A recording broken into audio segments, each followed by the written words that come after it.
Hello high, നിങ്ങൾ എത്ര ഒരു പഴങ്ങളുടെ രാജ്ഞിയെ കണ്ടിട്ടുണ്ട്? അതെ, ഇതാണ് മാംഗോസ്റ്റിൻ. അടിപൊളി ഫ്രൂട്ടാണ്. നമ്മുടെ കാലാവസ്ഥയ്ക്ക് നല്ല രീതിയിൽ പിടിക്കുന്ന ഒന്നാണ്. ഇപ്പോൾ ഇതിൻ്റെ സീസണാണ്ട് എല്ലാ വഴിയോര കച്ചവടക്കാരൊക്കെ ഇതിന് വിൽക്കുന്നത് നിങ്ങൾ കണ്ടിട്ടുണ്ടായിരിക്കും.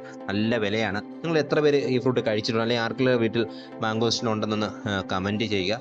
ഇത് പിച്ചി വെച്ചിട്ട് കുറച്ച് ദിവസമായിട്ടാണ് ഇതിൻ്റെ ഷൈനിങ് ഒക്കെ പോയത്. അല്ലെങ്കിൽ മരത്തിൽ നിന്ന് പിച്ചുമ്പോൾ നല്ല രസമാണ് ഇത് കാണാൻ.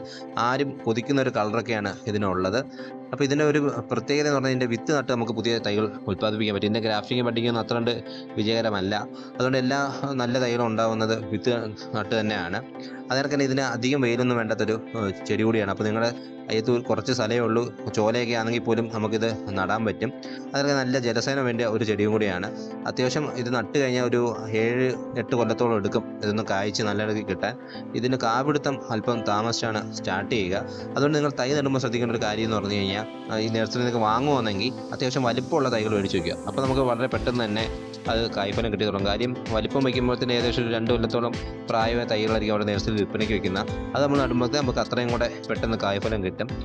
നിങ്ങൾ കുരു നട്ടാണ് പുതിയ തൈകൾ ഉണ്ടാക്കുന്നതെങ്കിൽ അതിൻ്റെ ആദ്യത്തെ 1-2 കൊല്ലം വളർച്ച എന്ന് പറഞ്ഞാൽ വളരെ മന്ദഗതിയിലായിരിക്കും. നിങ്ങൾ എത്ര വളം കൊടുത്താലും വളരെ പയ്യെ വളരത്തുള്ളൂ. പിന്നീടാണ് ഒരു 3-4 കൊല്ലം കഴിയുമ്പോഴാണ് അതിൻ്റെ വളർച്ച സത്യം പറഞ്ഞാൽ സ്റ്റാർട്ടാവുന്നത്. പിന്നീട് പെട്ടെന്ന് അത് മരമായിട്ട് മാറുകയും ഒരു 6-7 കൊല്ലം കൊണ്ട് ഇത് പൂക്കുകയും കായ്ക്കുകയൊക്കെ ചെയ്യും.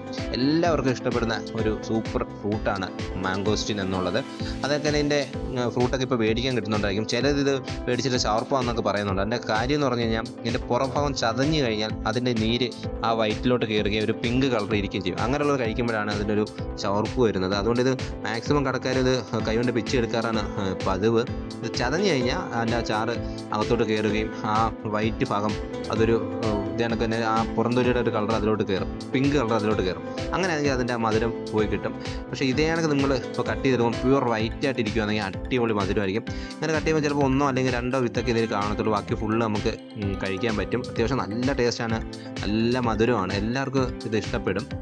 അപ്പോൾ നിങ്ങളുടെ വീട്ടിൽ ഇത് കൃഷി ചെയ്യുന്നുണ്ട്, അല്ലെങ്കിൽ നിങ്ങളുടെ കായ്ച്ചിട്ടുണ്ടെങ്കിൽ നിങ്ങൾ എന്തായാലും നിങ്ങളുടെ അഭിപ്രായം പറയുക. അതിനൊക്കെ തന്നെ കമൻറ്റ് ചെയ്യുക. വീഡിയോ ഇഷ്ടപ്പെട്ടെങ്കിൽ നിങ്ങൾ തീർച്ചയായും ലൈക്കും ചെയ്യണം, അതിനൊക്കെ തന്നെ ഫോളോ ചെയ്യുക. Thank you for watching.